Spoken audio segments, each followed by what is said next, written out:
Good morning to everyone. Welcome to our webinar about the wine world of southern Italy. The wines of southern Italy are becoming increasingly popular on the German market. In order to promote relations between Italian producers from these regions and German wine traders, the Italian Trade Agency has developed a project that, in addition to this webinar, includes B2B talks and a 12-page dossier on southern Italy published in August in the magazine Weinwirtschaft. We hope we can give you some interesting information about the wines from southern Italy today. I would now like to give the floor first to the director of the Berlin office of the Italian Trade Agency, Mr. Francesco Alfonsi. Please, Mr. Alfonsi. Thank you, Martin. Guten Tag, good morning, buongiorno. Thanks for staying with us today. It's a step ahead we organize in these days because we are coming back to normality, hopefully, and we want to create some occasions to tighten the relations between Germany and Italy. In this case, about wine. As government agency, we promote all the activity between the countries in any sector. So we organize official participation to German fairs. We organize delegation of German business people to Italy. We organize campaign, e-commerce campaign, any kind, of promotion is part of our job. So welcome to this event today. Hope you will be satisfied of it, and let's keep in touch. So thank you so much. Thank you very much, Mr. Alfonsi, for these introductory words. On one additional remark, you are welcome to send us questions in the chat or by email. We will then answer them by email afterwards. We will publish also a registration of this webinar and the slides we will see in a few minutes on our website. Now we are pleased to have Piero Mastroberardino with us for today's webinar. He is president of the Italian Wine Association Fedevini, wine producer in Campania, and an excellent expert. He will now take us into the world of wine in southern Italy and present us some interesting information about these exciting regions. Mr. Mastroberardino, the stage is yours. Thank you. Thank you so much for arranging this seminar, and I hope this information will be useful for everybody. I will focus very briefly and quickly on the key factors that are representing now the evolution of the positioning of the wines coming from southern Italy. The situation of the wines from southern Italy has changed quite a lot in the last few decades. Things are evolving because probably in the past the positioning of Italian wine movement was mainly focused on wines from the big regions of the north, like Piedmont and Veneto, and from Tuscany, from central Italy. But recently we have seen quite a fast and big change in terms of interest for what happens in the south. So before going through through some data, I would like to focus on some key factors. First of all, the attention to the wines from the south has been driven by the relevance of the price-quality ratio. The image of the wines from the south is one of, in the past, of wines that are a little more affordable compared to the ones from the north. And this has been interesting in several markets because, of course, it gave the possibility to approach a little wider segment of market. But in the last decades, things have changed even in the price-quality ratio because together with the good level of price positioning, we have had a huge increase in quality of the wines from the south. There has been a huge movement of investments in the restructuring of the vineyards and a big movement of investments in the restructuring of the cellars, so in the procedures that cover the whole process of the filiera, as we call it. So the quality growth together with the good price positioning is becoming more and more a key element in the success of the wines from the south. Then there is another key factor. Up to the late 90s, we had a big trend, international trend, that supported the wines produced by international grape varietals. In the last decades, things have changed even on this issue, because the international grape varietals became a little less interesting, even if they are still very popular. But with the evolution of taste and also with the evolution of awareness of the average consumer about the quality of the wines, there is an increasing attention to wines produced by, let's say, unusual grapes. When I say unusual, I mean the native grapes, the grapes that are found only in specific territories, that are the image and the identity of a territory. With the evolution of the wine culture, our average consumer is more and more dedicated to understanding what is behind a bottle. So he wants to have a story behind the experience of tasting. And in this case, the South has, again, a huge potential, because in every region there is a very wide, interesting historical platform of grape varietals that are still the backbone of the regional production. So this is another key factor that is giving visibility to the wines from the South. Then there is another key factor that I would like to point out, and it's the attention of the consumer for the territories in terms of wine tourism. The huge movement of people coming from everywhere to the wine regions is another key element for the new positioning of the wines from southern Italy. And of course, we have many regions in southern Italy, so we cannot talk about just one position on the market and in the mind of the consumers when we talk about the wines from the south. Just a moment, I want to share the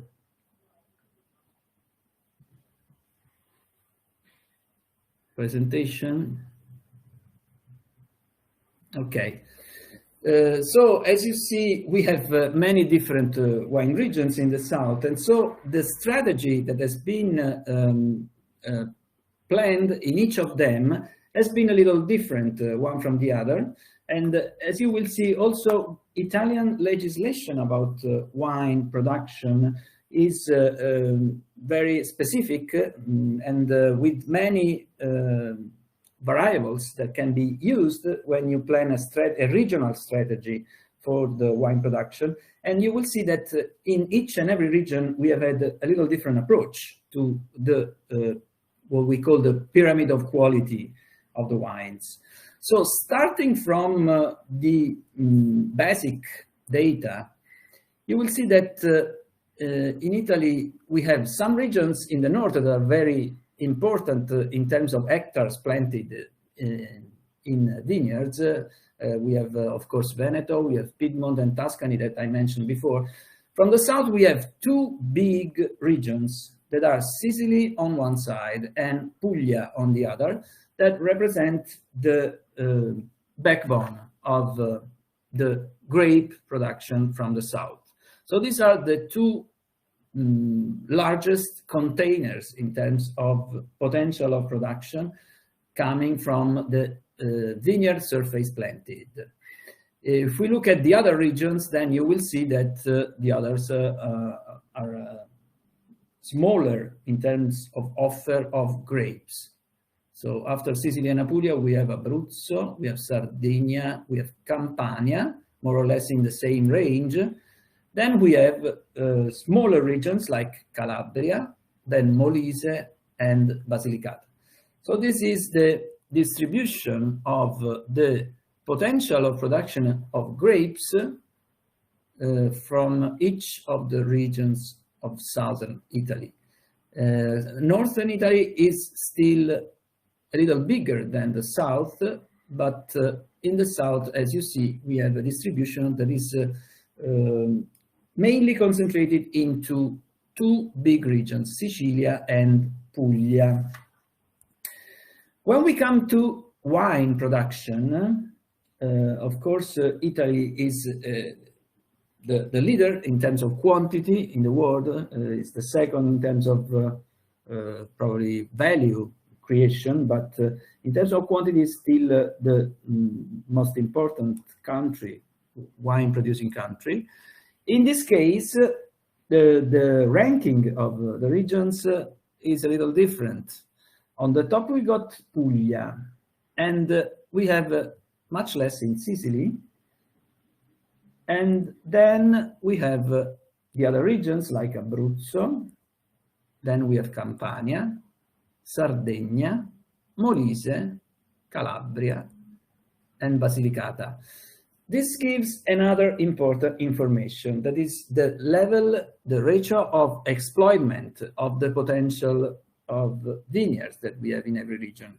So this means that not all the grapes produced in a region give a wine that is produced in the same region, and not all the potential of production is translated in wine production.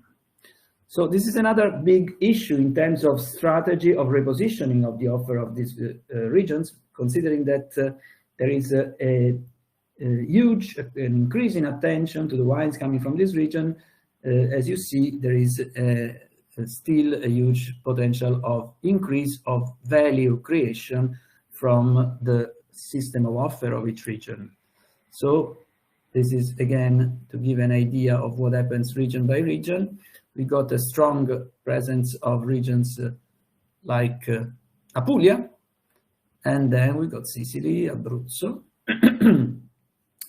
But what is particularly interesting in this presentation is to understand what happens in the approach to the pyramid of quality region by region. So if we go through each of these wine territories, we will realize that there are regions that have been focusing more and more on the DOP level of production, and there are regions that are focused on the IGP level. There are regions that go towards an approach of the generic wine production. This is extremely important, again, in terms of value creation potential, because the creation of value is the most important issue currently in Italian wine production, as the investments in viticulture are becoming more and more relevant and heavy on the balance sheets of the private firms, and this becomes a must for the companies. They need to bring value back to their companies in order to accelerate the process of investments, increase the process of restructuring of the vineyards, increase the process of repositioning of the regional brands in international markets. This is what is happening, but some regions are paying more attention to this process, some regions are paying less attention to the problem of the value creation. That is, of course, value for the customer first, and then is value for the territories when the tourists come to the regions, come to experience the areas, to experience the wine, and then they become, in some sense, supporters and ambassadors of wines from a region. So let's start from Abruzzo. Abruzzo is, as you see, a very small wine region, but with a quite wide and deep presence of viticulture, with a relevant production of wines, and with a specific approach to the pyramid of quality. In the case of Abruzzo, if we look at the distribution of the quantities produced among the different categories, you see that there is a huge concentration on the DOP level of red wines, much less on the whites, while there is less relevance for the IGP level. There is in the IGP a bigger presence of the whites, but much less for the reds, then we will see it, we will understand it through the appellation list. And then we still have a quite high amount of wines that are on the generic level. Okay, this is the potential of evolution in terms of value creation. This is a kind of container of a value that is still not completely expressed, let me say. And then we have a very short, very small dedication to the varietal wines, so the wines that are positioned on the market with the image of, with the name of the grade varietal. That is a quite recent category that is that has been introduced quite recently. In terms of ampelography, we understand, through the ampelography, we also understand the reason for this kind of distribution in Abruzzo. In Abruzzo, we have a very high concentration on the production on Montepulciano, that is extremely famous as a grape varietal, and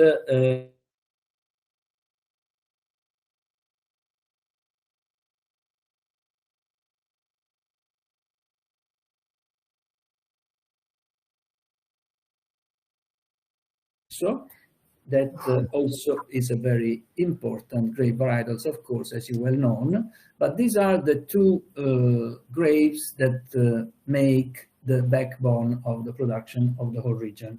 So when we go through the appellations, a list of the appellation, you will see that we have some DOCGs, so the upper level of the pyramid, a quite wide presence of the DOC, but as you've seen in the distribution of the wines, the DOC level is still very important for the region. And even if we have many IGTs in Abruzzo, you've seen that in the previous slide that it's not really a strong presence in terms of quantity of wines produced.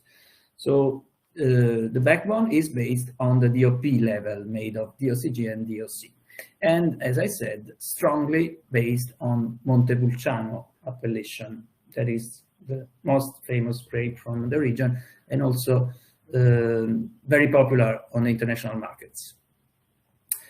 I will not go through the historical notes concerning each region because we don't have enough time, but of course this information will be available on the slides that will be then distributed to you through the website.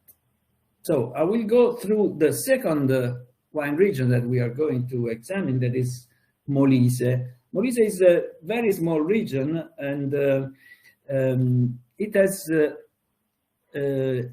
very young life in terms of administrative territory. So even the identity in viticulture is going to be built up recently.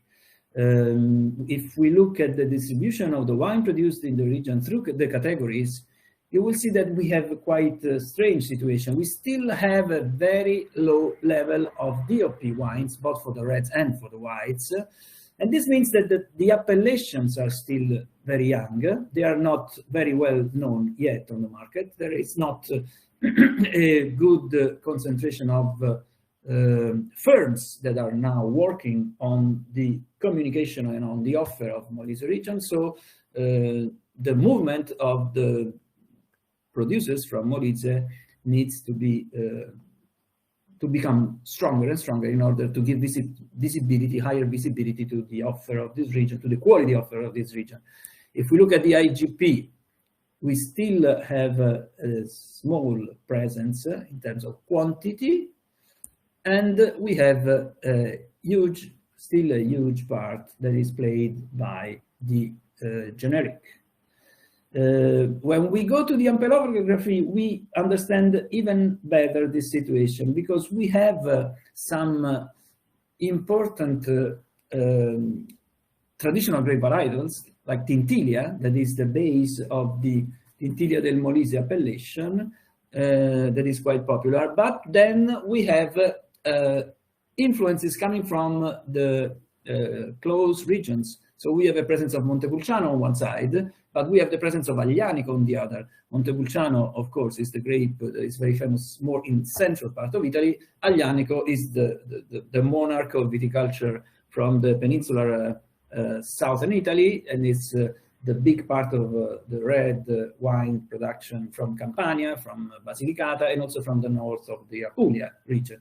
So this is the influence. I mean, Molise seems like a region that is looking for getting support from very popular grape varietals and trying to spread the strength of these grapes inside the positioning of Molise. And this is very important as a support that we see also in the presence of the white grape varietals. There has been recently the introduction in Molise of white grapes coming from other regions like Falanghina or Greco, that are typical of Campania, or Trebbiano, that was more typical of that area of the country. So, and there is also a presence of international grape varieties like Chardonnay, Cabernet Sauvignon, Merlot, Syrah. And this is another evidence of the youth of this region in terms of viticultural identity, because there has been recently a choice that gave wider space compared to other regions from the south, wider space to international grape varietals.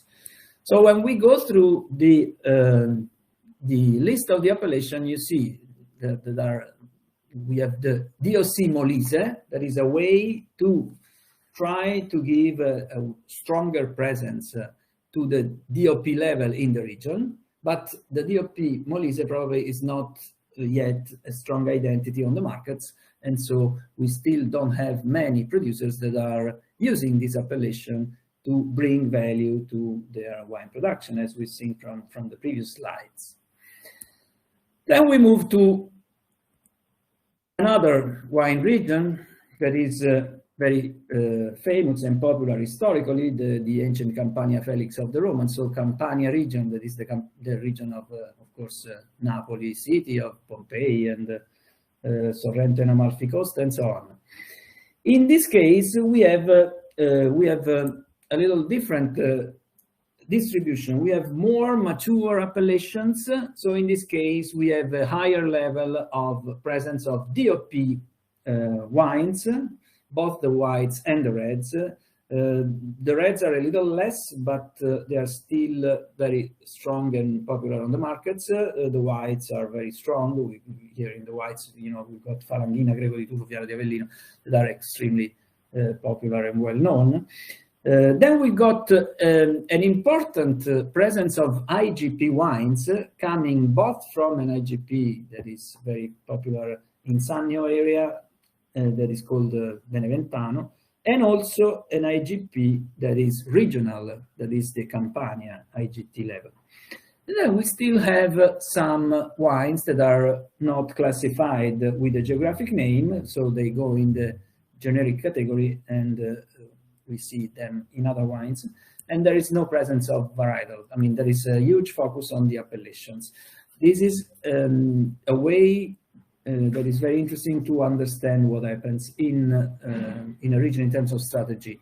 When you have so many people concentrating on the geographic name classification, you have the evidence of a confidence, a trust of the producers in the image of a territory. So they want to support their offer through the territorial names. And this is the most classical approach to Italian wine movement since the beginning of the legislation. So since 1963, that was the year in which the first law on Italian appellations was issued by Italian government. So in terms of ampelography, Campania is based, as I said, on Fiano, Aglianico, Falanghina, Greco. These are the most famous grapes that we have in the region. And in terms of appellation, we have 4 DOCGs that are quite popular. Taurasi, very famous, Greco di Tufo, Fiano di Avellino, and the most recent, that is Aglianico del Taburno, that was introduced a few years ago. But then we have a quite wide list of DOC that are very important. We got Campi Flegrei, we got Cilento, Costa d'Amalfi, Sannio, that is very strong with a huge production, Irpinia, that is another DOC that is increasing year by year and is having a good success. And then we have a strong presence of the IGT, Benevento, as I said, of Beneventano, and the Campania are the two IGT that are the most popular. I won't focus on history, as I said, but of course, Campania has a strong and long history. Then we have Basilicata. Basilicata has another structure of the offer, as you can see here. Basilicata is focused and based on Aglianico grape and based on the DOP level of Aglianico, that is almost the total production of the region in terms of DOP. Then we have a little lower level of IGP wines, and then we have still some generic, so some wines that are not bringing all the value to the system of offer. In this case, as I said, the grape varietals are Aglianico, strongly Aglianico. There is some presence of international grapes, and this is another evidence that brings us back to what I said about Molise. So probably Basilicata is younger as a regional identity in terms of wine territory. And then we have some other grapes that are typical of southern Italy, even in Basilicata. So the appellations, of course, DOCG is Aglianico del Vulture, and also there is the DOC Aglianico del Vulture, and then we have some other appellation. Then there is the IGT called Basilicata, so with the name of the region, to give the identity as more as possible to the biggest part of the base production of the pyramid. I will go fast to Apulia. Apulia, as we said, is a huge region in terms of wine production. So in this case, we will try to understand what has been the choice in terms of strategy from the regional government. We have a very low presence of the DOP compared to the level of the IGP. So in this case, we have a very strong presence of the second category of the pyramid, and still a huge presence of wines that are considered generic. So this is, of course, a problem on one side, but also an opportunity on the other. So Apulia, that is doing a great job in terms of tourism as a destination, still can do a huge work in order to qualify the most relevant part of its production. In this case, we have a huge platform of ampelography. We have so many different grapes, but the most famous, the traditional ones, are the Uva di Troia for the Nero di Troia, the Primitivo di Manduria, of course. But then we have, then we have almost, I mean, so many different grape varietals in Apulia that sometimes can even create, a problem of positioning, of understanding of the offer. So this is another thing that probably Puglia producers are focusing on in order to bring value to their work. This is the list of the appellations. We have the Castel del Monte DOCG and the Primitivo di Manduria DOCG that are among the most popular, but then we have, as you can see, so many DOC appellations, and also we have the IGT Puglia, the IGT Salento, that are very strong and quite big. Coming to Calabria. Calabria is a smaller region. You see that we have a concentration on the DOP and IGP, lower level of generic wines. In the case of Calabria, we have a presence of Gaglioppo, Magliocco, Nerello Mascalese, Nerello Cappuccio, and also we have some white grapes like Greco Bianco, the Trebbiano, and so on.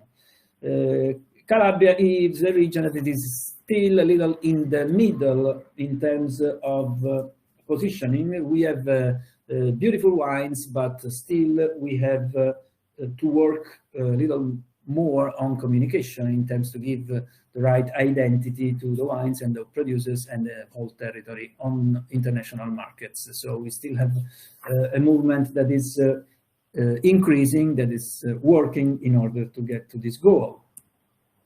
And then we move to the last two regions, the islands. One is Sicily, with a strong presence of the DOP. So you see that is a strategy that is opposite to the one of Puglia, with still a strong presence of the IGP and with still quite wide presence of the generic wines. So even in the case of Sicily, we have to focus on some choices. The ampelography is based mainly on the traditional grapes like Nero d'Avola, Carricante, Catarratto, Grillo, Inzolia, Malvasia di Lipari, and so on. But we also have still have a presence of international grape varietals due to the experiments that were made in the previous decades, even if they are becoming less relevant in the offer of the region. The offer of the region is more and more focused on wines that are produced in the traditional platform of ampelography. We have a huge increase of the quality of some regions, some appellations like Etna, that is becoming more and more popular recently. But then we also have the DOC Sicilia, that was a choice in order to bring to the geographic names a big part of the production of the region. Going very fast, just to the last region, the island Sardinia, extremely interesting as well for the platform of traditional wines. Sardinia made a strong effort in the recent decades in order to bring to the DOP level a big part of the production. So if you look at the whole distribution, you will see a high concentration on the DOP level, based on traditional grapes like Nuragus, Monica, Nasco, and of course the Cannonau, the Vernaccia. Cannonau and Vernaccia probably are the most popular, and Vermentino. Vermentino is becoming a very successful white wine, but then we have also Bovale, we have Carignano. I mean, so many grapes that are typical of this region. And in the case of Sardinia, the DOCG is Vermentino di Gallura, that is, as I said, a very successful wine. But then we have many appellations that bring the name of the region in, Sardinia, so they focus a lot in terms of positioning of their offer on the positive perception of the image of the territory, the whole regional territory, that is extremely interesting as a tourist destination. And I'm almost at the end of the presentation, as of course time is off. I'm so sorry, I was fast, probably too fast, but we needed to do it in order to respect your schedule. So thank you. Thank you very much, Mr. Mastro Berardino, for this overview and interesting information. As we can see, the wine world of southern Italy is exciting and offers increasingly excellent products. If you are looking for contacts to wineries from these regions, please feel free to contact our Berlin office. You can also use the internet platform specially designed for this project, on which 98 Italian producers present themselves. You can reach the platform via our website ice.it or contact us by mail for further information. So we thank you very much for your interest and participation and wish you a great day. Goodbye. Bye, thank you.